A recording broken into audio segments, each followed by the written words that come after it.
గడిచిన ఆదివారము నుండి ఈ ఆదివారము వరకు మనలను కాపాడిన ప్రభువుకి స్తోత్రము ఘనత కలుగునుగాక. ప్రార్థించి కూడుక ప్రారంభిద్దామండి.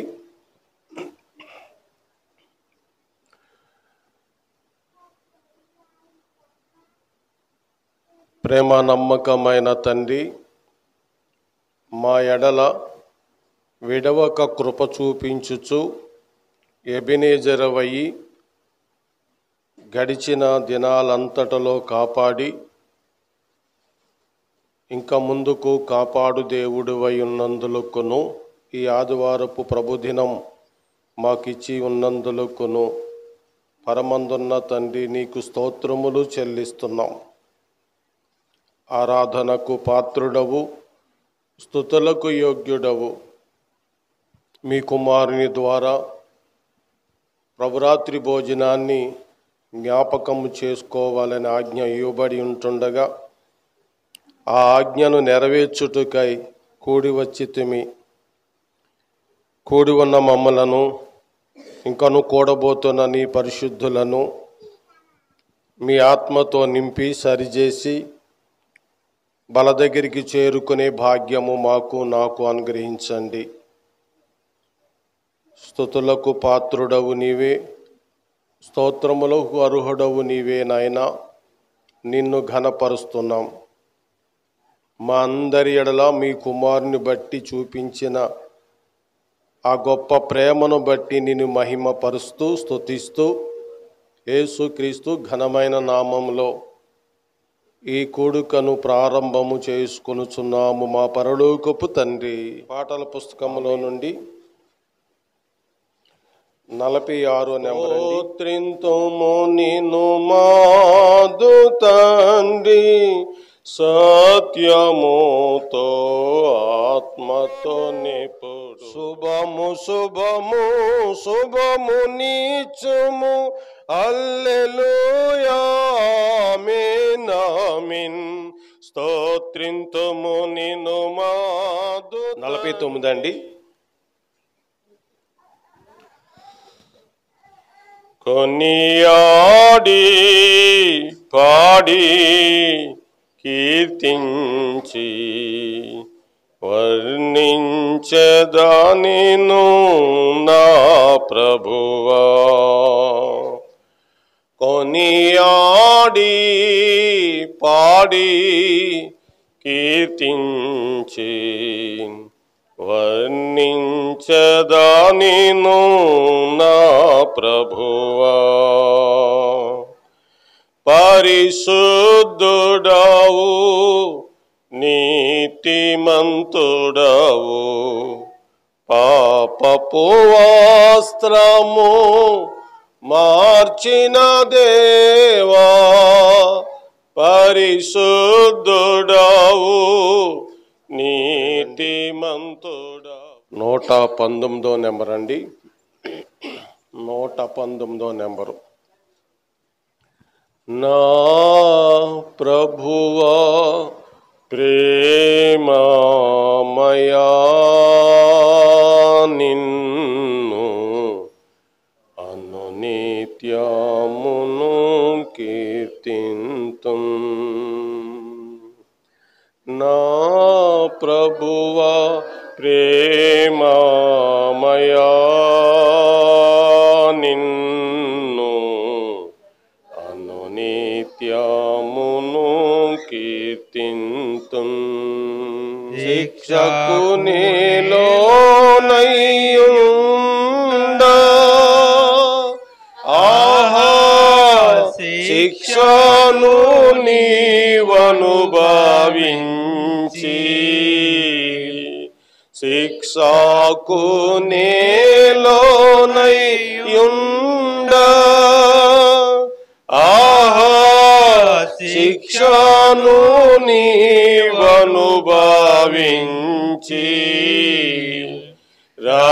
రక్షించిన రక్షకుండా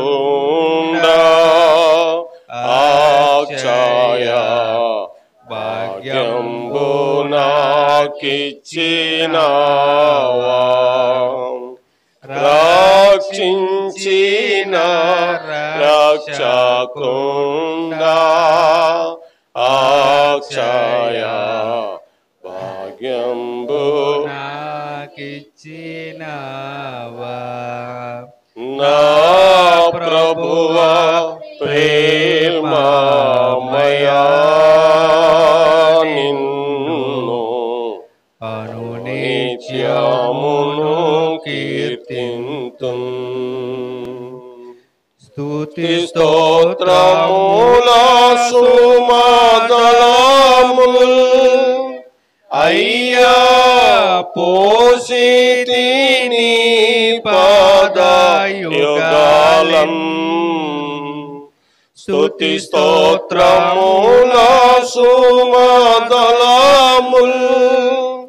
అయ్యా పోసితిని పాదయుగాలం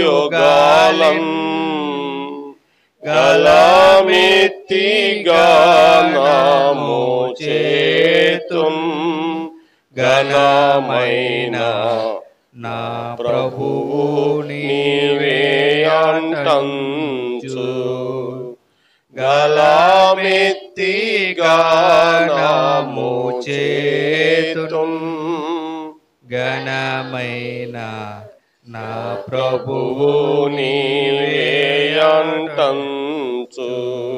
సంపూర్ణుడు అయిన మా ప్రియ పరలోకపు తండ్రి, నీ ఘనమైన శ్రేష్టమైన అతి పరిశుద్ధమైన నామునకు స్తోత్రములు స్తుతులు ఘనత మహిమ ప్రభావం చెల్లించుకుంటున్నాం నాయన.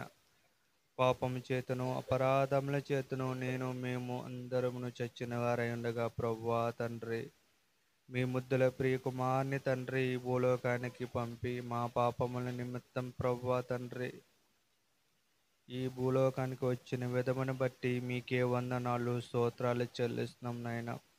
గత్సెమనే తోటలో నుండి గోల్కొత్తా కొండ వరకు నాయన గరుకు రాళ్లపైన బరువైన శిలువను మోస్తూ ప్రభువా క్రీస్తు వారి నామమున స్తుతులు సమర్పించి మేము ఆరాధన చేయుచున్నాం మా ప్రియ పరలోకపు తండ్రి. ఆమేన్. మహాగణుడైన తండ్రి, గడిచిన ప్రభుదినమైన ఆదివారమున నీ పాదాల చెంతన స్తుతులు చెల్లించుకొని ఆరాధించి స్తుతియాగ ద్రవ్యములు అర్పించుకొని మా గృహాలకు వెళ్ళేటకు ఇచ్చిన సమయాన్ని బట్టి మీకు స్తోత్రాలు. యేసుక్రీస్తు ఘనమైన శ్రేష్టమైన నామములో కృతజ్ఞతాస్తుతులు చెల్లించుకొనుచున్నాము మా తండ్రి. ఆమేన్. కొన్ని వాక్య భాగాలు మనం చూసుకుని బల దగ్గరికి చేరదామండి. కొరింథీయులకు పౌలు గారు రాస్తూ 11వ అధ్యాయము 23 నుండి 25 వచనాల వరకు చదువుకుందామండి. నేను మీకు అప్పగించిన దానిని ప్రభు వలన పొందితిని. ప్రభువైన యేసు తాను అప్పగింపబడిన రాత్రి ఒక రొట్టెను ఎత్తుకొని కృతజ్ఞతాస్తుతులు చెల్లించి దానిని విరచి, ఇది మీ కొరకైన నా శరీరము, నన్ను జ్ఞాపకము చేసుకొనుటకే దీనిని చేయుడని చెప్పెను. ఆ ప్రకారమే భోజనమైన పిమ్మట ఆయన పాత్రను ఎత్తుకొని, ఈ పాత్ర నా రక్తము వలనైన క్రొత్త నిబంధన, మీరు దీనిలోనిది త్రాగునప్పుడెల్లా నన్ను జ్ఞాపకము చేసుకొనుటకే దీనిని చేయుడని చెప్పాను. చివరి మాట ఒకసారి అందరూ నోటుతో పలకండి. నన్ను జ్ఞాపకము చేసుకొనుటకై దీనిని చేయుడని చెప్పెను. చదవబడిన లేఖనాలు మన వినికిడిలో ప్రభువు దీవించి ఆశీర్వదించునుగాక. మన ప్రభు సజీవుడుగా ఉండినప్పుడు తన మరణము తన పునరుద్ధానం గురించి చెప్పినారు. తాను మరణమైన తర్వాత కూడా తన పునరుద్ధానమును గురించి ఆయన సాక్ష్యం చెప్పినారు, ఆయన రుజువులు చూపించినారు. తన శిష్యులు కూడా విస్తారముగా తన పునరుద్ధానమును గురించి, మరణమును గురించి, ఆగమనమును గురించి ప్రకటన చేయటం మొదలుపెట్టినారు. ప్రభు మన కొరకు మరణమవకమునుపు చెప్పిన మాటలను, అలాగే మరణమైన తరువాత దూతలు చెప్పిన మాటలను మనం ఈరోజు పరిశోధన చేద్దాం. మత్తయి సువార్త 16వ అధ్యాయము 21వ వచనమండి. అప్పటి నుండి తాను యెరూషలేమునకు వెళ్ళి పెద్దల చేతను, ప్రధాన యాజకుల చేతను, శాస్త్రుల చేతను అనేక హింసలు పొంది చంపబడి 3వ దినమున లేచుట అగత్యమని యేసు తన శిష్యులకు తెలియజేయ మొదలుపెట్టినారు. మత్తయి సువార్త 20వ అధ్యాయము 17-19. యేసు యెరూషలేమునకు వెళ్ళనై ఉన్నప్పుడు ఆయన 12 మంది శిష్యులను ఏకాంతముగా తీసుకుని పోయి మార్గమందు వారితో ఇట్లా నేను, ఇదిగో యెరూషలేమునకు వెళ్ళుచున్నాము. అక్కడ మనుష్య కుమారుడు ప్రధాన యాజకులకును శాస్త్రులకును అప్పగింపబడును. వారు ఆయనకు మరణశిక్ష విధించి ఆయనను అపహాసించుటకును, కొరడాలతో కొట్టుటకును, శిలువ వేయుటకును అన్యజనులకు ఆయనను అప్పగింతురు. 3వ దినమున ఆయన మరలా లేచును. ప్రభు సజీవముగా ఉండినప్పుడు చెప్పిన మాటలివి. ఈ మాటలు భూమి మీద ఎవరూ పలకలేదు, పలకలేరు. ఆయన చెప్పినట్లుగా కొందరు చెప్పినా అది అలాగా కూడా జరగలేదు. అయితే ఇక్కడ ఆయన చెప్పిన మాటల్లో 18వ వచనము, మత్తయి 20వ అధ్యాయం 18వ వచనంలో చూడండి. ఈ మాటలు ఎవరూ చెప్పలేరు. ఇదిగో యెరూషలేమునకు వెళుచున్నాము. అక్కడ మనుష్య కుమారుడు ప్రధాన యాజకులకును శాస్త్రులకును అప్పగింపబడును. అక్కడ ఉన్నటువంటి మత నాయకులకు ఆయన అప్పగింపబడతాను అని చెప్తున్నారు. వారు ఏం చేస్తారు? మరణశిక్ష విధించి, వారు ఆయనకు మరణశిక్ష విధించి.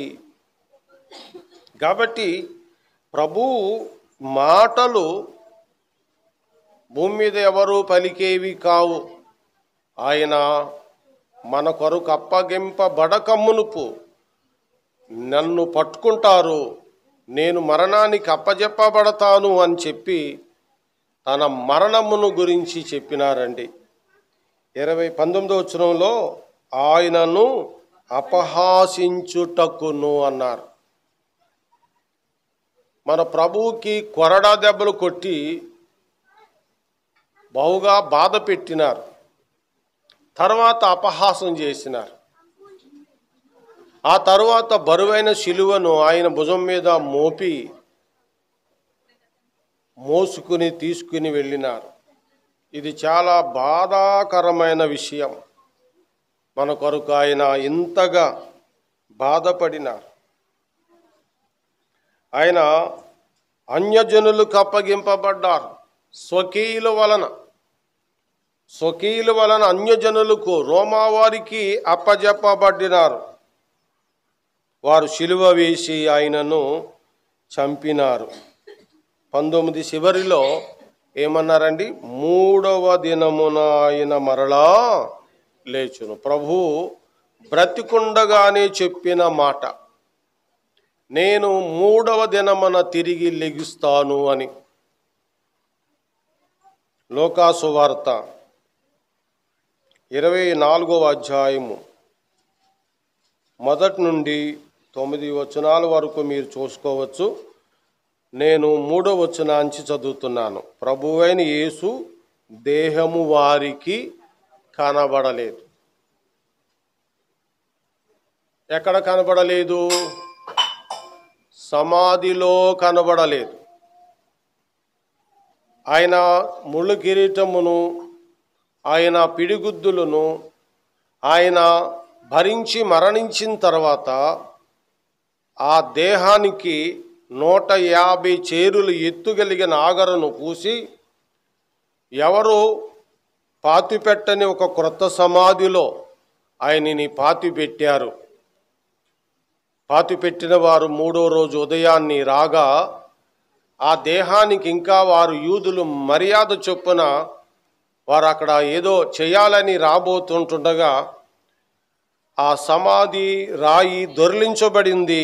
వారు లోపలకు వెళ్ళారు, చూశారు, యేసు దేహము వారికి కనబడలేదు. ప్రభు ఒక మాట చెప్పినారు, నేను ముందుగా చెప్తున్నాను, మీరు గడిబిడి అవ్వకండి అని. ప్రభు నేను మరణిస్తాను, 3వ రోజు లెగిస్తానన్న చెప్పిన మాటను శిష్యులు మందబుద్ధితో గ్రహించకుండా ఉన్నారు, మందబుద్ధితో గ్రహింపకుండా ఉన్నారు. కానీ మత్తయి సువార్తలో మనం చూసినప్పుడు అక్కడ ఉన్న అన్యులు, సైనికులు, లేక అక్కడ ఉన్నటువంటి ఇతరులు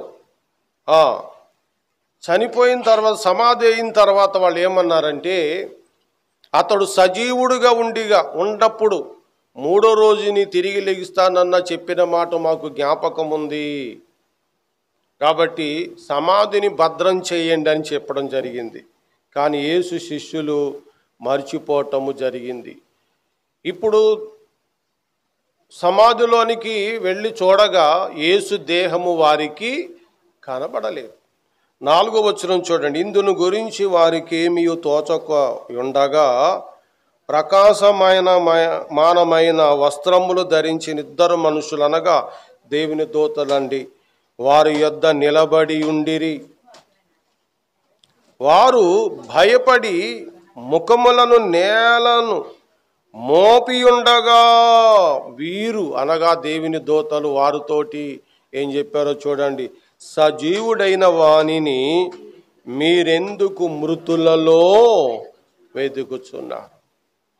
మన ప్రభు ఎవరండి? సజీవుడు. కానీ వీరు ఎక్కడ ఎదుగుతున్నారు? సమాధులలో వెతుకుతూ ఉన్నారు.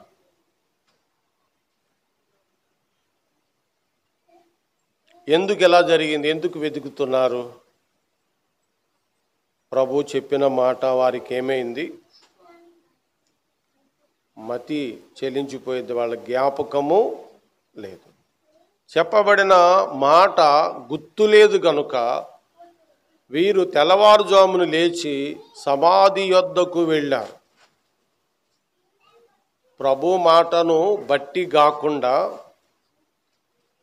సొంత ఆలోచన చొప్పున చేసే కార్యాలు కూడా ఈరోజు అలాగే ఉన్నాయి. దానికి ఎక్కువ ప్రయాసపడుతున్నారు. అవునా కదా? వీరికి ప్రభు మాట గుర్తుంటే తెల్లవారుజామున లేచి, ఎవరో లెక్కముందే లేచి చాలా దూరములో ఉన్న సమాధి యొద్దకు బిక్కుబిక్కుమంటూ ఆడోళ్ళు బయలుదేరి వెళ్ళరు కదండి. వెళ్ళారంటే ప్రభు మాట వారికి ఈరోజు క్రైస్తవ సంఘాల్లో ప్రభు మాట కాకుండా చేసిన కార్యాలు ఎంతగా ప్రయాసం ఉందండి. ప్రభు చెప్పిన మాటకు ప్రయాస పడటము లేదు. ఆ రోజుని ప్రభు చెప్పిన మాట మర్చిపోయి జ్ఞాపకము లేక యోధ మతాచారము చొప్పున వెళ్ళారు. యూదులు పాతిపెట్టు మర్యాద చొప్పున ప్రభువుని పాతిపెట్టారు. 3వ రోజు సమాధి దగ్గరికి వెళ్ళే ఆచారము యోధా మతాచారము. అది క్రైస్తవ్యానికి సంబంధము లేదు. మన భారతదేశంలో కాల్చిన, పొడిచిన 3వ రోజు కానీ 2వ రోజు కానీ ఏదో ఒక రోజు వెళ్తారు, అక్కడ ఏదో చేసి వస్తారు. ఇప్పుడు నామకార్థ క్రైస్తవులు కూడా ఆయన్ని సరిగ్గా ఆరాధించటం లేదు. వారు కూడా వెళ్ళి సమాధులు అలికి, పువ్వులు పెట్టి, కొవ్వొత్తులు వెలిగించి, ఇష్టమైన వస్తువులు ఏమైనా ఉంటే దాని మీద పోసి వస్తున్నారు. మొన్న నేను చూశాను, అలికేసి, ముగ్గేసి, చక్కగా అలంకరించి, కొత్త రంగులు వేసి. ప్రభు చెప్పారా? ప్రభు చెప్పిన దానికి ప్రయాసము లేదు, ప్రభు చెప్పినట్లుగా ఆరాధన లేదు, ప్రభు చెప్పినట్లుగా ఆయన సేవించటం లేదు. ప్రభు చెప్పకుండా వీళ్ళు సొంతంగా మతములో ఉండి చేశారు. ఆ స్త్రీలు కూడా అలా చేసి ఆయనను మృతుల్లో ఎదుగుతుంటుంటే దూతలు అంటున్నాయి, సజీవుడైన వానిని మీరు మృతులలో ఎందుకు వెతుకుతున్నారు అని. ఆయన సజీవుడు, ఆయన ఇక్కడ లేడు. ఆయన ఏమయ్యారండి? లేచి ఉన్నాడు. ఆయన లేచి ఉన్నాడు. ఆయన లేచి ఉన్నాడు. లేచిన ప్రభువుని దర్శించగలిగిన సామర్థ్యత ఆ దినాన్ని వీరికి లేదు. దేవుడు ఈరోజు మనకిచ్చినాడు. ఆ పునరుద్ధాన బలాన్ని, ఆ పునరుద్ధానాన్ని మనం ఎరిగి ఉన్నాం. 6వ వచనంలో చూడండి, ఆయన ఇంకా గలిలయలో ఉండినప్పుడు మనుష్య కుమారుడు పాపిష్టులైన మనుషుల చేతికి అప్పగింపబడి శిలువ వేయబడి 3వ దినమున లేచునని లేవలసి ఉన్నదని ఆయన మీతో చెప్పిన మాట. ఏం చేయమన్నారండి? ఆయన మీతో చెప్పిన మాట జ్ఞాపకము చేసుకొనుడని వారితో అనిరి. ఆ రొట్టు పాత్ర పట్టుకుని ఆయన జ్ఞాపకం చేసుకోవాలి, ఆయన రసపాత్ర పట్టుకుని ఆయన జ్ఞాపకం చేసుకోవాలి. దూతలు తన సమాధిని చూడటానికి వెళ్ళిన సహోదరులతో చెప్తున్నారు, ఆయనను మీరు జ్ఞాపకం చేసుకోండి, ఆయన ఇక్కడ లేడు, లేచి ఉన్నాడు. ఆయన ముందుగా చెప్పినట్లుగానే లేచినాడు. పాపిష్టి మనుషులకు అప్పజెప్పబడినాడు, చిత్రహింసలు చేయబడినాడు. ఆయన లేచినాడు. జ్ఞాపకం చేసుకోండి, ఆయనను మహిమపరచండి అని ఆయన చెప్పటము జరిగిందండి. ఇదే లూకాసు వార్త 24వ అధ్యాయంలో వారిని గురించి చూడండి. 30వ వచనం, ఆయన వారితో కూడా భోజనమునకు కూర్చున్నప్పుడు ఒక రొట్టును పట్టుకొని స్తోత్రము చేసి దాన్ని విరిచి వారికి పంచిపెట్టగా వారి కన్నులు తెరవబడి ఆయనను గుర్తుపట్టిరి. ముందు గుర్తుపట్టలేదు. ఆరాధనలోనికి వచ్చినట్టే, రొట్టు పాత్రలోనికి వచ్చినట్టే ఎప్పుడైతే ఆ రొట్టును వారికి ఇచ్చినారో వారి హృదయం మండటము ప్రారంభించబడింది. వారిలో ఉన్న గుడ్డితనము తొలగించబడింది. ఆయనను సేవించటము జరిగింది. ఆరాధనలో పునరుద్ధాన బలం ఉందని పోయిన వారం మీరు నేర్చుకున్నారు. ఇప్పుడు మందబుద్ధిని తొలగించబడే కార్యక్రమం ఆరాధనలో ఉంది. ఆరాధన చేస్తే మందబుద్ధి పోతుంది. గుర్తుపట్టని వారు ఆ రొట్టుని పట్టుకోగానే గుర్తుపట్టడము జరిగింది. ఇది రొట్టు పాత్రలో మహిమ ఉన్నది, రసపాత్రలో మహిమ ఉన్నది. రొట్టు రసపాత్రలను స్వీకరించినప్పుడు పునరుద్ధానపు యొక్క శక్తి విశ్వాసులకు ప్రతి ఆదివారము తాకుతూ ఉందండి. అయితే యాంత్రికంగా తీసుకునేవారు మనలోనే ఉన్నారులేండి. మనసు ఎక్కడో ఉంటుంది. ఇలా అన్నప్పుడు నా ఇంక చూస్తుంటారు. మళ్ళీ ఎక్కడికి వెళ్ళిపోద్ది. మనసుకే ఉందండి, ఎక్కడికి వెళ్తుందో ఆటోమేటిక్ వెళ్ళిపోద్ది కదా. కాబట్టి ఆత్మతో సత్యంతో ఆరాధించమన్నారే తప్ప అనాలోచనగా ఆరాధించమని చెప్పలేదు కదా. ఆత్మతోనూ సత్యముతోనూ ఆయన ఆరాధించండి. వారాంతంలో ఒక్కరోజును కూడా ప్రభువా నీకు స్తోత్రములని మీ నోటుతోటి చెప్పని వారు ఈరోజు ఇక్కడ ఈ బల దగ్గరికి చేరుట వ్యర్థమే. ఒక్కరోజు కూడా మీరు చెప్పలేదైతే, ఒకరోజును కూడా ఆయనకు స్తుతులు చెల్లించలేదైతే, ఇప్పుడు మీరు స్తుతులు చెల్లించుట వలన ప్రయోజనం ఏమీను ఉండదు. ఈ బలహీనత మీలో ఉండకూడదు.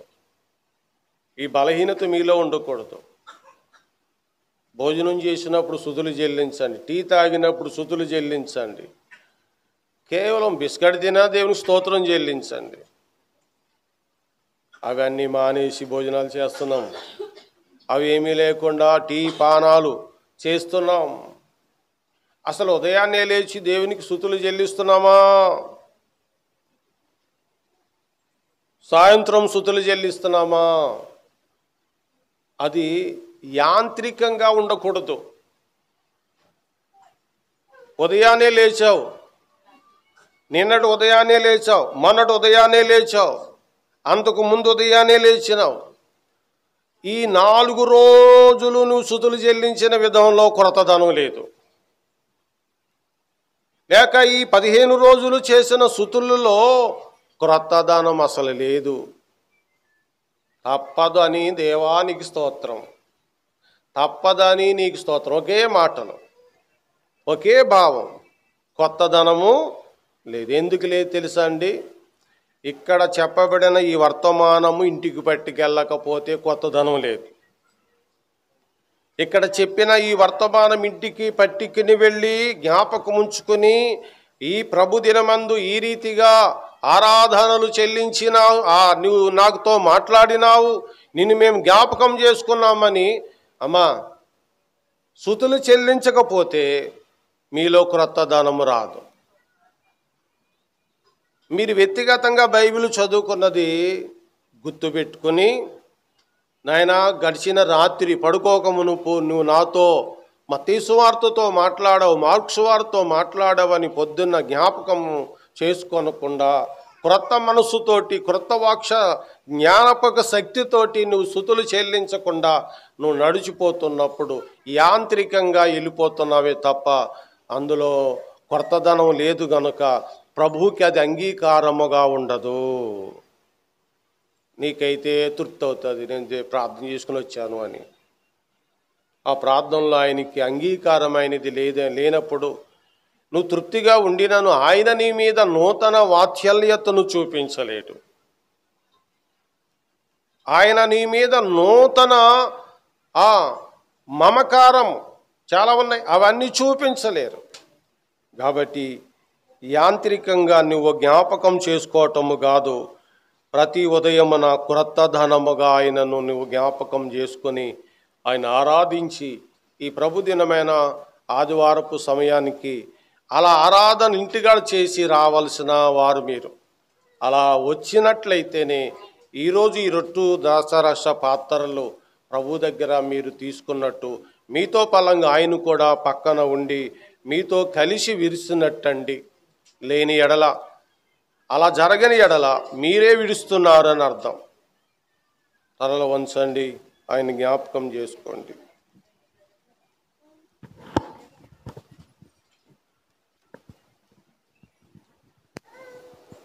ఆయన అప్పగింపబడిన రాత్రి ఒక రొట్టు పట్టుకొని కృతజ్ఞతాస్తుతులు చెల్లించి విరిచి వడ్డించి, ఇది నా శరీరము, నన్ను జ్ఞాపకము చేసుకొనుటకై దీనిని చేయుడని యేసు ప్రభువారు ఆజ్ఞాపించిన ఆజ్ఞ చొప్పున రొట్టు పాత్ర కొరకు కృతజ్ఞతాస్తుతులు చెల్లించుకుందామండి. ప్రేమ నమ్మకమైన తండ్రి, స్తోత్రములు నాయన. మాకు మరోసారి పునరుద్ధానములో ఉన్న గొప్ప వివేకమును అనుగ్రహించి ఉన్న దానికై కృతజ్ఞతాస్తుతులు చెల్లించుకుంటూ ఉన్నాము. మా కొరకు మీరు అప్పగింపబడినారు, మా కొరకు మీరు అన్యాయపు తీర్పుకి మౌనులై ఉన్నారు. స్తోత్రములు నైనా. మా కొరకై ఆ కొరడా దెబ్బలను అనుభవించినారు, మా కొరకు అవమానమును గడ్ర పెంట్రుకలు ప్రీకినను బాధ సహించుకొని ఉన్నారు. ప్రభువా, మీకు స్తుతులు స్తోత్రాలు చెల్లిస్తున్నాం. నిలువెల్లా నీ దేహం నలిగిపోయింది. ఇది తండ్రి చిత్తం చొప్పునే నీ శరీరాన్ని అప్పజెప్పినావు. అప్పజెప్పబడిన ఆ శరీరమును బట్టి మా ప్రభువును మా రక్షకుడైన యేసుక్రీస్తు ఘనమైన నామములో రొట్టు పాత్ర కొరకు స్తుతులు చెల్లించి దాన్ని విరిసి స్వీకరించి ఈ ఆరాధనను మీకు మేము సమర్పించుకొనుచున్నాము మా పరలోకపు తండ్రి. ఆమేన్.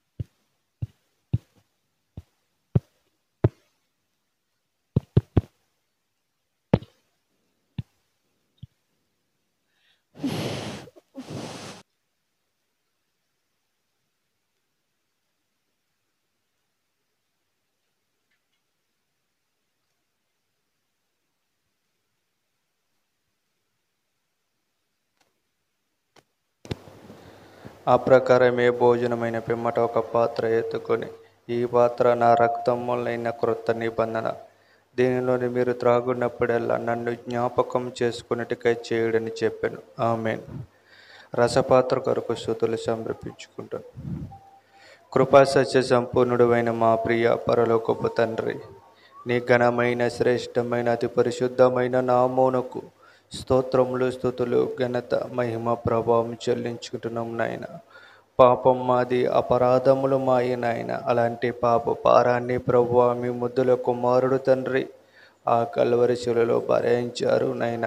ప్రభువా అరచేతులు, అరకాలులకు, మేకులకు ప్రభువా తలపైన ముళ్ళే కిరీటం పెట్టబడుటకు ప్రభువా పిడిగుద్దులకు అప్పగింపబడుటకు ప్రభువా తండ్రి డొక్కులో బల్లెపు పోటుకునైనా ఈ పంత నాగల సెలవులు దున్నబడుటకునైనా ప్రభువా అప్పగింపబడ్డారు నాయన. ప్రభువా గడ్రపు ఎంటుకలు పట్టుకుని లాగారు నాయన.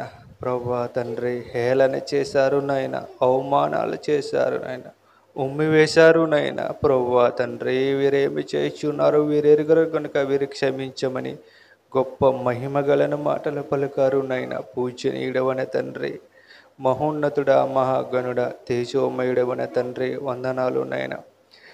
ప్రభువా చిరసు మొదలుకొని ప్రభు అరికాలు వరకు కూడా ప్రభు ఎన్నో వేల గాయాలయ్యాయి నాయన. శరీరంలో ప్రభు ఒక్క రక్తబొట్టు కూడా లేకుండానైనా మా కొరకు, మా పాపముల కొరకు ప్రభు రక్తాన్ని చిందించి మరణించి మృత్యుంజుడై తిరిగి మూడవ దినం లేచి తండ్రి కుడి పార్శ్వమున కూర్చుని మా కొరకు జ్ఞాపన చేయుచున్న మా కన్న తండ్రి మీకే వందనాలు, స్తోత్రాలు చెల్లిస్తూ యేసుక్రీస్తు వారి నామమున స్తుతులు సమర్పించి ఈ రసపాత్ర కొరకు స్తుతులు సమర్పించి మేము స్వీకరించుచున్నాము తండ్రి.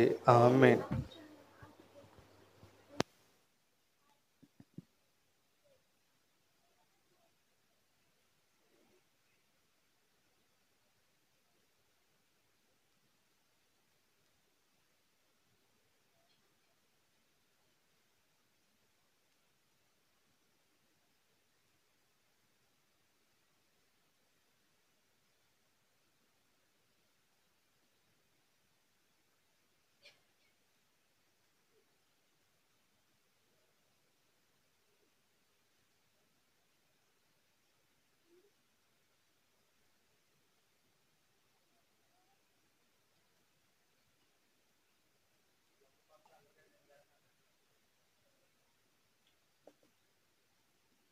నూట 78 అండి. అందరూ లేచి నిలబడండి. అర్పణలర్పింతుం శ్రీ యేసు స్వామికి సాగిలపడుచు సంతోషించుచు, సాగిలపడుచు సంతోషించుచు. మీ ప్రార్థన అవసరతలు తెలియచేయండి. అందరికీ వందనాలండి. పాస్టర్ గారికి, అందరికీ, సంఘం బిడ్డలందరికీ పేరు పేరు అందరికీ వందనాలండి. మీరు ప్రార్థించారండి. దేవుడు ప్రయాణం పడ్డ కార్యం చేశాడండి. ఇవాళ సాయంకాలం ఇక్కడ నుంచి 6 గంటలకు బయలుదేరి వెళ్తున్నామండి. 12:15 కల్లా ట్రైన్ అంట. అక్కడి నుంచి వెళ్ళాలండి. ఇక్కడ ఎవరండి? ఢిల్లీ అండి. ఢిల్లీ అక్కడ చేసుకున్న దాంట్లో కూడా మీరే ప్రార్థన చేయండి. పని అన్నిత బాగోవాలని. మా కుటుంబం పట్ల, మా అమ్మ పట్ల కూడా చాలా మేలు చేశాడండి. మా కుటుంబం కోసం అందరి కోసం ప్రార్థన చేయండి. చిన్న సాక్షిని దేవుడు దీవించును గాక. తలవంచండి. మహాగణుడైన తండ్రి, నీ పరిశుద్ధమైన నామానికి స్తోత్రాలు. నీ పిల్లలు నిన్ను స్తుతించి గత ఆదివారం ఇంటికి వెళ్ళి వారి వ్యాపారాలు, పనులు, డ్యూటీలు చేస్తులకు వాటిల్లకుండా కాపుదల ఇమ్మని ప్రార్థిస్తున్నాం. మీరే మహిమ పొందుకోండి. యేసుక్రీస్తు ఘనమైన శ్రేష్టమైన నామములో ఈ ప్రార్థన అడుగుచున్నాము తండ్రి. ఆమేన్. అందరూ మీరు సువార్త కొరకు ఇచ్చేది ప్రత్యేకంగా ఇవ్వండి. మీది సువార్త కొరకు అని చెప్పేసి ఇవ్వండి. మంచిదండి. కొరింథీయులకు 7వ అధ్యాయము 22వ వచనం అండి.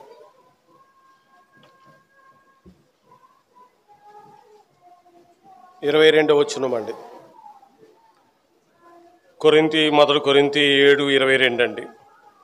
ప్రభునందు పిలువబడిన దాసుడు ప్రభు వలన స్వతంత్రము పొందినవాడు. ఆ ప్రకారమే స్వతంత్రుడయుండి పిలువబడిన వాడు క్రీస్తు దాసుడు. క్రీస్తు దాసుడు.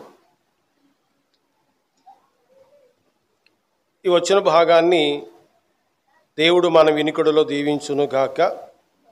కొద్ది మాటలు చెప్పి నేను ముగిస్తాను. శ్రద్ధగా వినండి. పిల్లలల్లరి లేకుండా చూడండి. వాక్యం విలువైంది. విలువైన వాక్యాన్ని విలువగా చూడండి. ప్రభునందు పిలవబడిన దాసుడు. ఓకే అండి. ప్రభునందు పిలవబడిన వారు దాసుడు, దాసుళ్ళు. తర్వాత పిలవబడిన తరువాత చివరిగా రాయబడి ఉంది క్రీస్తు దాసుడు. పిలవక ముందు దాసుడు, పిలిచిన తరువాత దాసుడు. పిలవక ముందు దేనికి దాసుడు?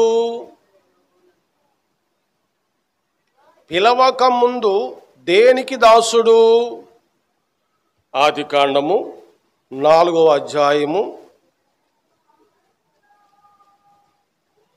5వ వచనం.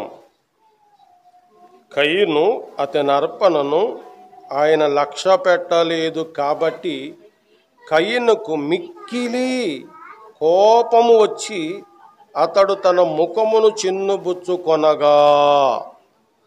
కయీను దేనికి దాసుడు?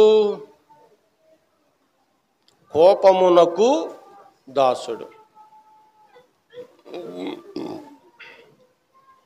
కోపము పవిత్రమైందా అపవిత్రమైందా చెప్పాలా?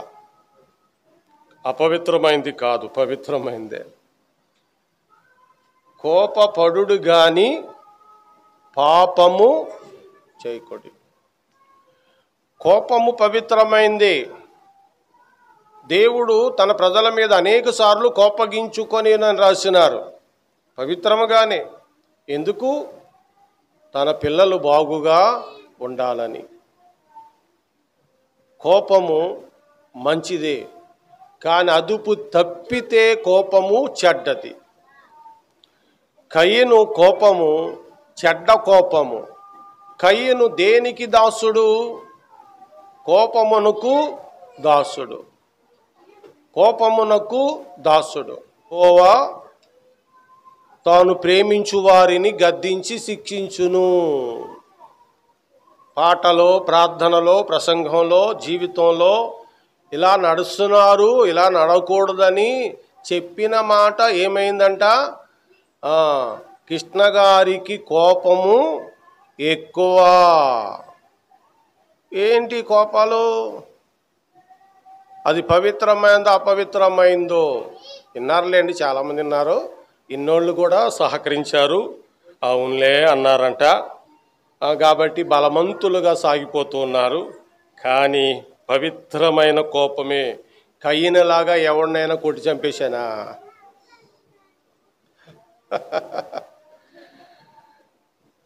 ఈ కృష్ణ అన్నవాడు ఎప్పుడు చచ్చిపోతాడు, ఆ పీడ ఇరిగిపోద్దని ఇప్పటి నుంచో ప్రకటించుకుంటూ వచ్చిన త్వరలో అయిపోతానులే, పెద్ద ఏం కాదులే, అన్నీ అయిపోతున్నాయిలే.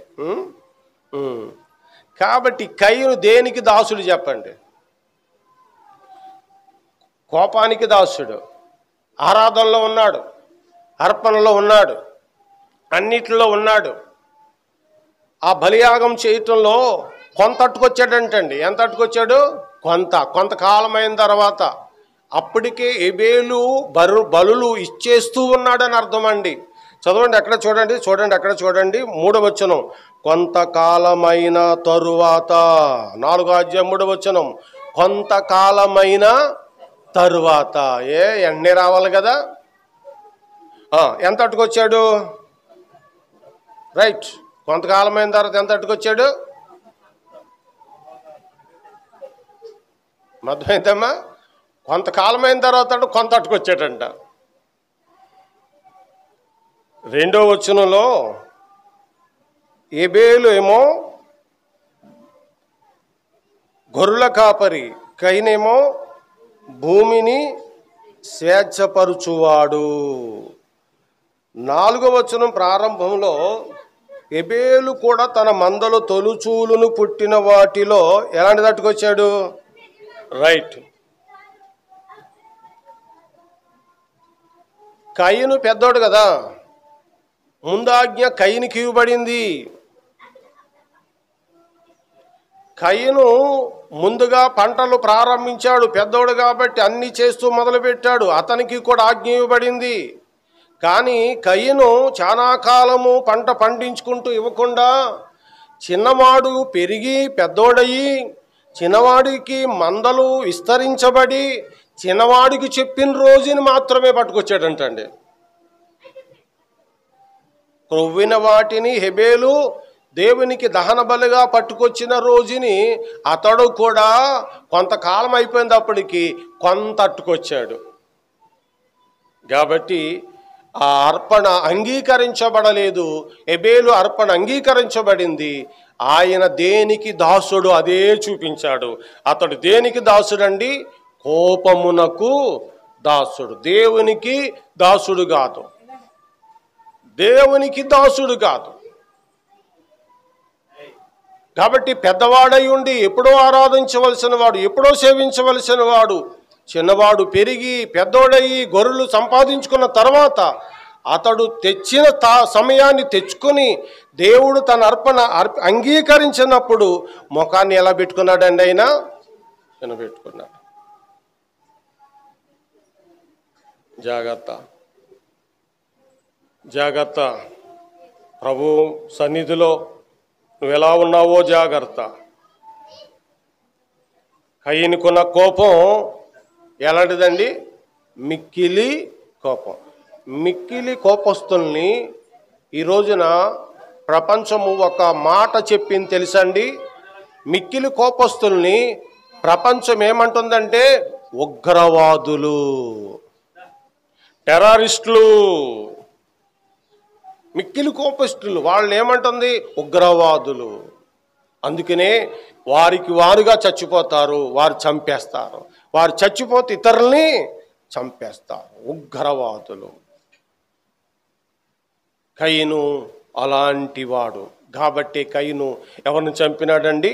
హెబేలును చంపినాడు. కయ్యను దేవునికి ఎంత మాత్రము దాసుడు కాదు, కానీ ఆరాధనలో ఉన్నాడు. చాలా ప్రమాదకరం, చాలా ప్రమాదకరం. ఆనాడు నుండి నేటి వరకు కూడా ఆరాధనలో పాల్గొనేవారు దేవునికి ఇష్టం కాని వారుంటే ఖచ్చితంగా నీతిమంతులకి శ్రమే. ఆనాటి నుండి నేటి వరకు కూడా ఆరాధనలో దేవునికి ఇష్టలు కాని వారు చేయి వేస్తే వారి మూలంగా నీతిమంతులకు సంఘానికి నష్టమే. కయ్యను కోపానికి దాసుడు. ఈరోజు నువ్వు దేనికి దాసుడవు? రాజులు 2వ రాజులు 5వ అధ్యాయం అండి 25వ వచనం అండి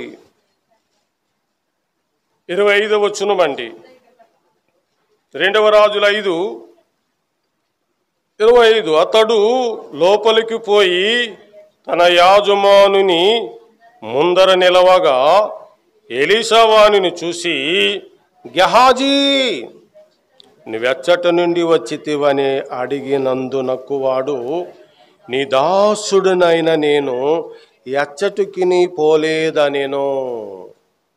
ప్రవక్తని ఎలీషాతో గెహాజీ అనే సేవకుడు చెప్తున్నాడు, నీ దాసుడనైన నేను ఎక్కడికి పోలేదు. ఆయన ఏమంటున్నాడు? గెహాజీ, నువ్వు ఎక్కడ నుండి వచ్చితివి? గెహాజీ, నువ్వు ఎచ్చట నుండి వచ్చితివి? దాసుడికి ఏం చెప్పాడండి? నేను ఎక్కడికి పోలేదు. దేనికి దాసుడితడు? మొదటిగా అబద్ధానికి దాసుడు. తెలుసో తెలియకో మీరు కూడా పాస్టర్ గారికి ఇవన్నీ సంగతులు ఎందుకు లేనని ఒక అక్షరం మారిస్తే, ఒక కొస మారిస్తే రంగు మారుతుంది కదా అని కదండి. అమ్మా, మీరు ఎక్కడికైనా వెళ్ళారా అంటే మేము ఎక్కడికి పోలేదని చెప్పొచ్చు. అమ్మా, ఎందుకు రాలేదు అంటే కారణం వేరే అయి ఉండొచ్చు, లోపల ఏదో కారణము చెప్పుండొచ్చు. జాగ్రత్త, అబద్ధానికి దాసులుగా ఉండకూడదు. గెహాజీ అబద్ధానికి దాసుడు. గెహాజీ డబ్బుకి దాసుడు. గెహాజీ డబ్బుకి దాసుడు. నువ్వు ఎక్కడికి వెళ్ళావు?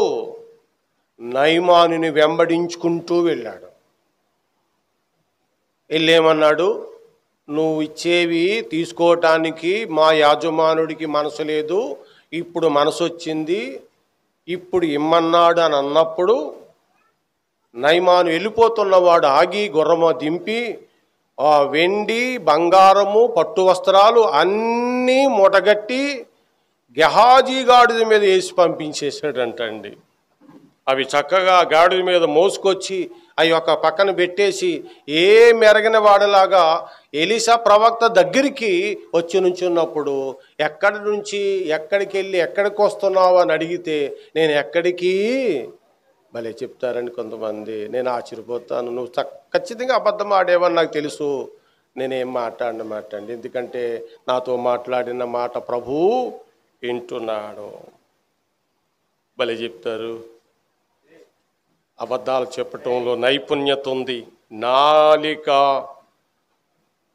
ఎలా తిరుగుతుందండి? ఆ తిరుగుడు గురించి ఏం చెప్తామండి? నాలిక ఎలా తిరుగుతుంది అని అంటే, పాము నాలికలాగంట తమ నాలుకలను ఆట్లాడించెదరు కీర్తన గ్రంథంలో ఉంది. మంగళవాణి కత్తుల వలె వారి నాలుకలను ఆ పదును చెయ్యదరు అని కీర్తన పుస్తకాల్లో రాయబడి ఉందండి. గెహాజీ అబద్ధమాడినాడు. గెహాజీ ప్రవక్త దగ్గర ఉన్నాడు, అద్భుతాలు చూసినాడు, సూచక్రియలు చూసినాడు, గొప్ప కార్యాలు చూసినాడు. గెహాజీ కాలంలో ఎలీషా ప్రవక్త చేసిన ప్రతి అద్భుతము చూసి కూడా అతడు దేవునికి దాసుడు కాకుండా అబద్ధానికి, డబ్బుకి దాసుడుగా ఉన్నాడండి.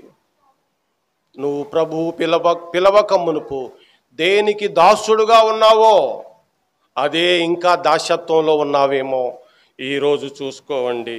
సామెతల గ్రంథం అండి 30వ అధ్యాయం అండి 25వ వచనం అండి. సామెతల గ్రంథము 30వ అధ్యాయము 25వ వచనము చూడండి. 25వ వచనము.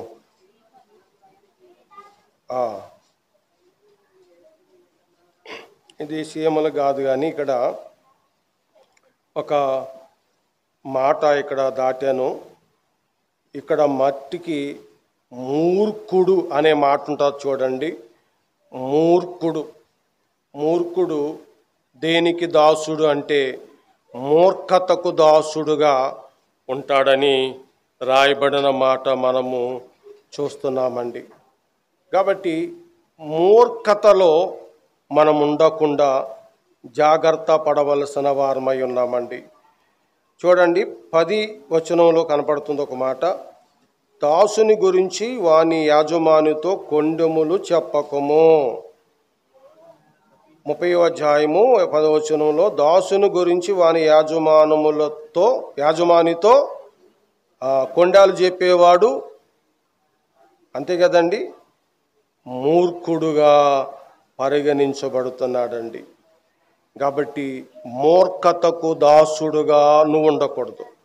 సామెతల గ్రంథంలో చెప్పబడిన ప్రతి మాటలో కూడా క్రైస్తవ సంఘములో ఉన్నటువంటి ప్రతివాడు కూడా జాగ్రత్తగా మనం చూసుకోవాలండి. కాబట్టి మూర్ఖతకు కలిగిన దాశరకం నీలో ఉండకుండా చూసుకోవాలి. ఇక మత్తయి సువార్తకి వెళ్ళిపోదాం. మత్తయి సువార్త 6వ అధ్యాయము 24వ వచనమండి. ఎవడను ఇద్దరు యాజమానులకు దాసుడుగా ఉండనేరుడు. అట్లయితే ఇతడు ఎవరంటే స్థిరత్వము లేని దాసుడు. స్థిరత్వము లేని దాసుడు. పరిశుద్ధాత్ముడు నీలో ఉంటే పవిత్రమైన జీవితం, కానీ అపవిత్రాత్మ నీలో ఉంటే అంటే తేడా ఉండదండి. పరిశుద్ధాత్ముడు ఉన్నాడని అపవిత్రాత్ముడు ఉన్నాడని కొన్ని మాటలే తెలుస్తాయన్నమాట అండి.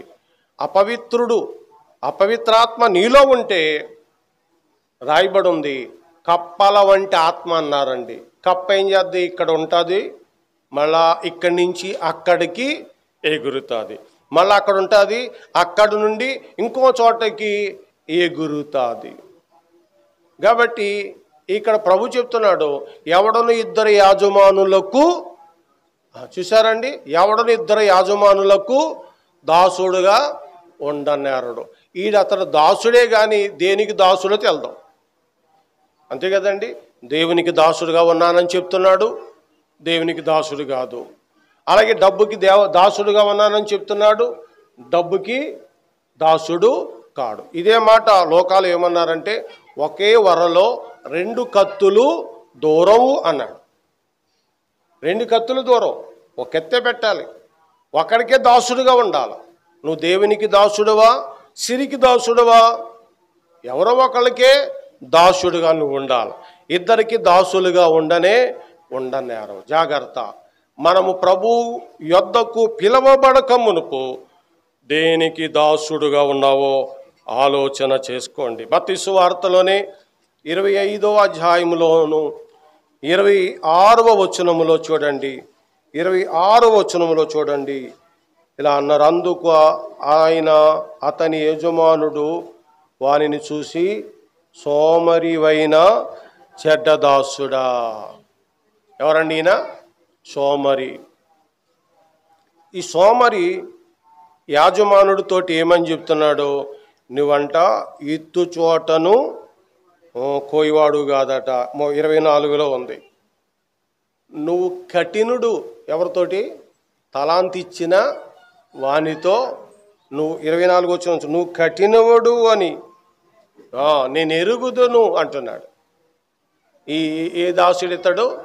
సోమరి అయిన దాసుడు, తలాంతుని కప్పెట్టేసిన దాసుడు, తలాంతుని ఇతరులకు ఉపయోగకరముగా ఉంచని దాసుడు, సోమరి దాసుడు. యోహాను సువార్త 8వ అధ్యాయము 34వ వచనంలో, అందుకేసు పాపము చేయు ప్రతివాడును పాపమునకు దాసుడని మీతో నిశ్చయముగా చెప్పుచున్నాను. ఎవరికి ఇప్పుడు దాసుడు ఇతడు? పాపం చేస్తున్నాడు కాబట్టి ఎవరికి దాసుడండి ఇతడు? పాపమునకు దాసుడు.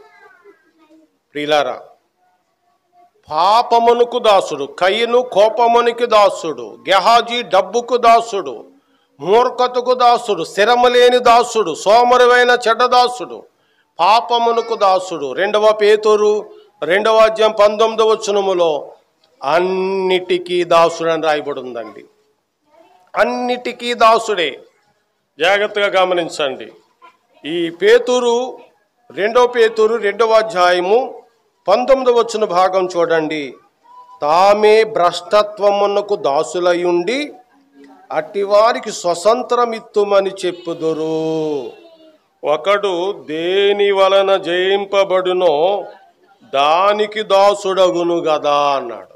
అట్లయితే ఇతడు దేనిని జయించలేనివాడు, దేనిని జయించలేనివాడు కాబట్టి అన్నిటికీ దాసుడుగా ఉంటాడు. అన్నిటికీ దాసుడుగా ఉన్నవాడు ఇతరులకు ఏం చెప్తాడండి? స్వతంత్రమిత్తునని చెప్పుదురు.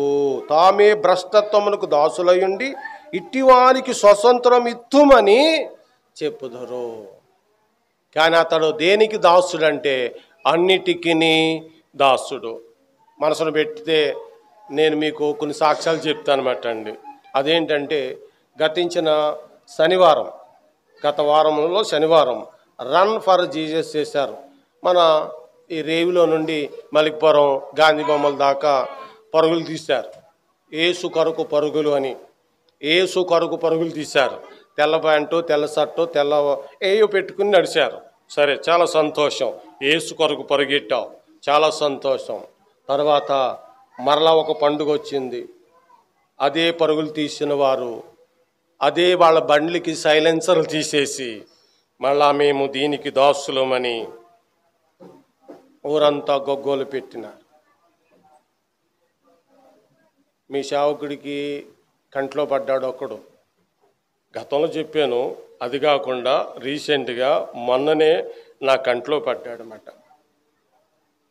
వాడు భూత వైద్యం తీసుకొచ్చి ఇంట్లో పూజ చేయించుకున్నాడు. ఈరోజు పొద్దున్న మీ పాస్టమ్ గారు వస్తున్నారు కదా, నేను ముందు దిగి బండి తీసుకుంటుంటే బైబిల్ పెట్టుకుని వెళ్ళిపోతున్నాడు. ఎవరి మీద కోపంతో చెప్పట్లేదు, ఇతరుల మీద వేషంగా చెప్పట్లేదు.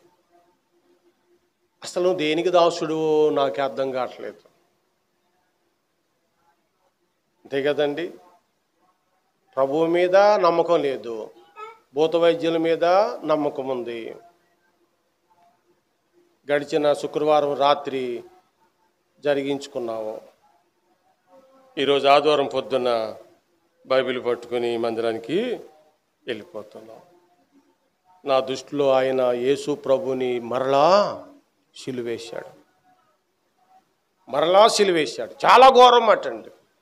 ఆయన్ని అవమానపరిచాడు. ఆయన అవమానపరిచాడు. భయంకరమైన స్థితి.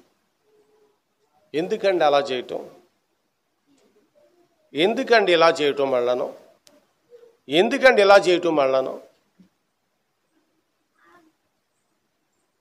ఇలా చేసిన శక్తి ఏది? దేవుడు చేయలేనివాడా? దేవుడు ఏమీ చేతకానివాడా? దేవునికి ఏ శక్తి లేదా? ఆ దేవుని మీద ఆనుకోకుండా ఎవరిని అన్యులు తీసుకొచ్చి ఆశ్రయించి మళ్ళా దేవుణ్ణి ఎందుకు అవమానపరుస్తున్నావు? బాధ వేస్తుంది. కానీ నా బాధ అయిన ఎవడన్నా వింటారా? ఎవడన్నాను వింటారా?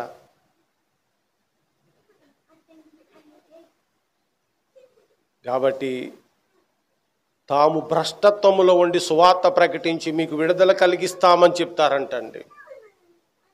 చదవండి మాట, మళ్ళీ చదవండి. అక్కడే చదవండి. తామే దేనికి దాసులై ఉన్నారు వాళ్ళు? వాక్యంలో ఉందా లేదా చెప్పండి. మీకు స్వాతంత్రము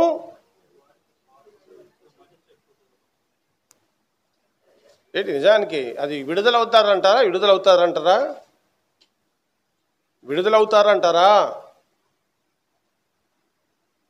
నువ్వు ఉంటే ఎచ్చగా అయినా ఉండు, లేకపోతే మాట చెప్పండి. నువ్వు ఎచ్చగా అయినా, నువ్వు చల్లగా అయినా ఉండకపోతే నా నోటు నుండా ఉమ్ము తీసి వెయ్యాలన్న ఉద్దేశము నాకుందంటున్నాడు ఆయన. నా నోటి నుండి ఉమ్ము తీసి పొయ్యాలన్న ఉద్దేశం నాకుందంటున్నాడు ఆయన. నువ్వు ముందు దేనికి దాసుడు కాకుండా క్రీస్తుకు దాసుడు అయి ఉండి ఇతరులకు స్వతంత్రం ఇస్తానని చెప్తే గొప్పదండి, గొప్పదండి. అది నువ్వేమో దేన్ని జయించలేకపోతున్నావు, నువ్వేమో అన్నిటిలోనూ ఉన్నావు,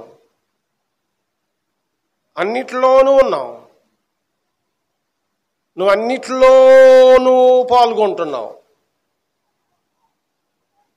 ఇతరులకి ఎలా స్వాతంత్రం ఇవ్వగలుగుతావు? దేనిని జయించని వాడు. బైబిల్ పట్టుకొని ప్రకటిస్తాం, లేకపోతే నేను కూడా క్రీస్తుని నమ్ముకున్న వ్యక్తిని చెప్పటం దుర్లభము, మంచిది కూడా కాదు. చూడండి అదే వచనంలో, ఒకడు దేని వలన జయింపబడునో దానికి దాస్యుడు. అట్లయితే పాపం నేను జయించిందనుకో, క్రీస్తులో ఉండగా కూడా నువ్వు దేనికి దాసుడవు? రైట్. అబద్ధము నిన్ను జయించింది, నిన్ను లొంగ తీసుకుంది, నిన్ను బయటికి వెళ్ళనివ్వకుండా కౌగిలించుకుంది, దాన్ని జయించలేకపోయావు, నిన్నది జయించింది కాబట్టి నీవు దానికే దాసుడవు. తాగుడిని నువ్వు జయించలేదు, వ్యభిచారాన్ని నువ్వు జయించలేదు, అది నిన్ను జయించి నిన్ను కౌగిలించుకుంది, దాని కబంధస్తాలలోంచి బయటికి రాలేదు. కాబట్టి నువ్వు ప్రభువు కాదు, నువ్వు దానికే దాసుడు. పాపము చేయు ప్రతివాడును పాపమునకు దాసులు. ఈ మధ్యాహ్నం నువ్వు ఎవరికి దాసుడవు? ఒక్కసారి ఆలోచించుకోండి. కొరింథీ మొదటగా చదువుకున్నాం 7వ అధ్యాయం 22వ వచనం. ప్రభునందు పిలువబడిన దాసుడు, ప్రయాసపడి భారం మోసుకుంటున్న సమస్త జనులారా, అమ్మా నా యొద్దకు రండి, నేను మీకు విశ్రాంతిని కలగ చేస్తాను. ఆయన ఏం చేస్తాడండి? విడుదలిస్తాడండి. ప్రభునందు ప్రభు ప్రయాసపడి భారం మోసుకున్న సమస్త జనులారా నా యొద్దకు రండి. అలా పిలవబడిన వాడు ఏం పొందుతాడండి? స్వతంత్రము పొందుతాడు. ఎవరి వలన స్వతంత్రం పొందుతాడు? నీ పాపము నువ్వు విడుదల చేసుకోలేదు, ధర్మకార్యాలను బట్టి, దాన ధర్మాలను బట్టి నువ్వేమి చేసుకోలేకపోయావు. ఆయన నిన్ను విడుదల చేసినాడు, తన రక్తం ఇచ్చి నిన్ను కొన్నాడు, నీకు విడుదల ఇచ్చినాడు. కాబట్టి నీ పాపము నుండి నిన్ను విడుదల చేసిన వానికి నువ్వేమైపోతున్నావు? దాసుడు. అందుకనే ప్రభువు వలన స్వతంత్రం పొందినవాడు క్రీస్తు దాసుడు. నేను ఎవరికి దాసుని? క్రీస్తుకి దాసుని. మీరెవరు దాసులు? క్రీస్తుకి. కానీ ఏ పాపమైన మిమ్మల్ని ఏలనివ్వకుండా చూసుకోవాలి. అన్ని బాగున్నాయండి, అది ఒకటే తప్ప. అన్ని బాగున్నాయండి, ఇది ఒకటే తప్ప. అయ్యయ్యో, ఆ ఒకటి కొదువున్నాయో జమీందారు ఏమండి నిత్య జీవానికి హక్కుదారుడు కాకుండా ముఖం చిన్నబుచ్చుకుని తిరిగి వెళ్ళిపోయాడు. ఒకటికి కూడా నువ్వు దాసుడుగా ఉండకూడదు, దేనికి నువ్వు దాసుడుగా ఉండకూడదు. సంపూర్ణమైన స్వతంత్రాన్ని కలిగి ఉండాలి. ప్రభువులో నువ్వు స్వతంత్రుడుగా ఉండాలి. ఏమండి నీతిమంతులని దాసత్వం వైపు నడిపించే పాపం ఉందా లేదా చెప్పండి. రక్షణ పొందుకున్నాడు, మంచిగా ఉన్నాడు. ఈ రక్షణ పొందుకున్న వ్యక్తిని పోరాడి గెలుస్తాయి పాపాల వల్ల. అప్పుడు పాపంలో మరణం పొందావు, ఇప్పుడు అపరాధముల చేత పాపములతో చచ్చిన నిన్ను తిరిగి మరలా క్రీస్తు బ్రతికించినాడు. బ్రతికి ఉన్న నీ మీదకి మరలా పాపము దాడి చేయటం ప్రారంభిస్తుంది. నీ మీదకి పాపం ఎప్పుడు దాడి చేస్తుందో తెలుసా అండి? ఆదివారం మాత్రమే చర్చిలోనికి వచ్చి వాక్యం చదివి బైబిల్ పట్టుకొని ఏమండమ్మా, అది కూడా అరాకొర కింద వాక్యం విని ఇంటికి వెళ్ళి మర్చిపోతున్న వారి మీదకు మరలా అది దాడి చేసే అవకాశం. ఎందుచేతనగా మనలో ఉన్న పాపము అణిచివేయబడాలి,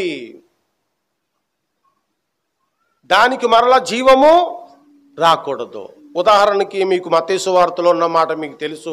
ఒక దెయ్యము ఒక మనుషుణ్ణి విడిచిపెట్టి నీరు లేని చోట్లల్లా అది తిరుగుతూ వచ్చిందంట.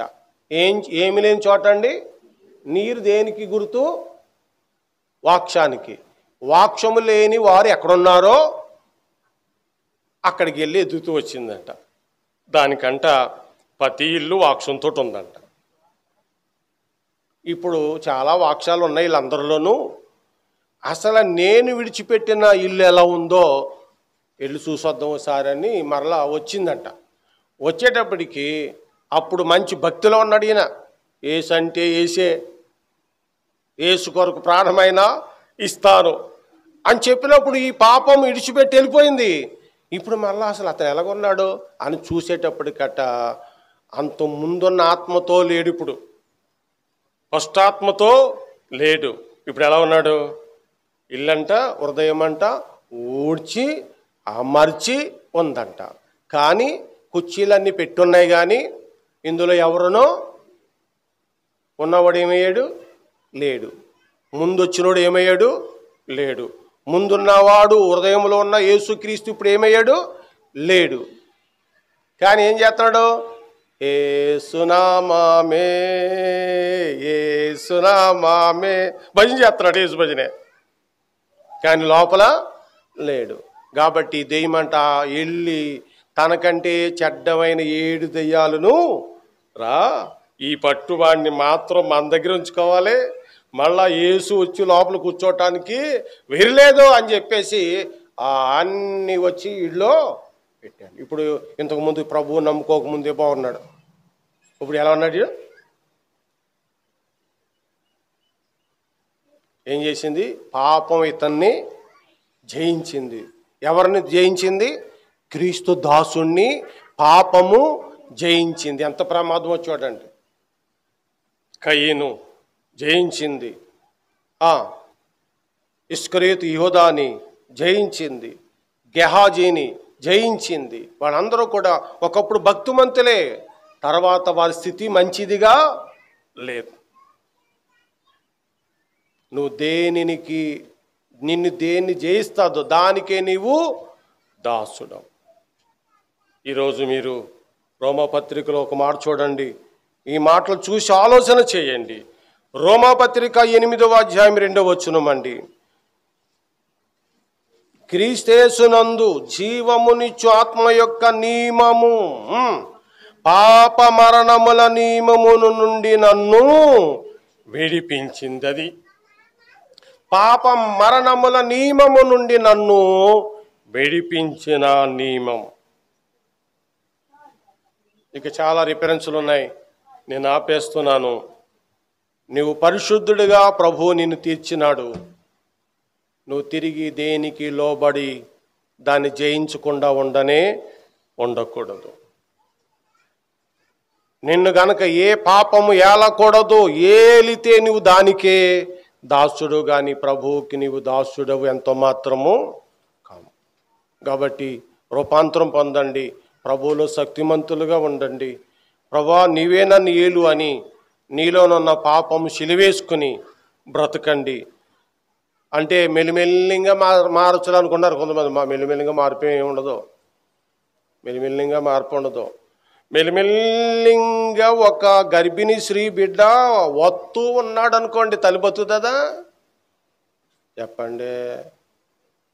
మెల్లిమెల్లిగా ఒకరోజు కాళ్ళు వచ్చాయి, మరొక రోజు తల వచ్చింది, మరొక రోజు పొట్టొచ్చింది, బతుకుతాడా? అలా డెలివరీ ఎక్కడైనా జరుగుతుందా? పులికేకతో బడుక్కుని బయటకు వస్తాడు, అంతే, అయిపోయింది.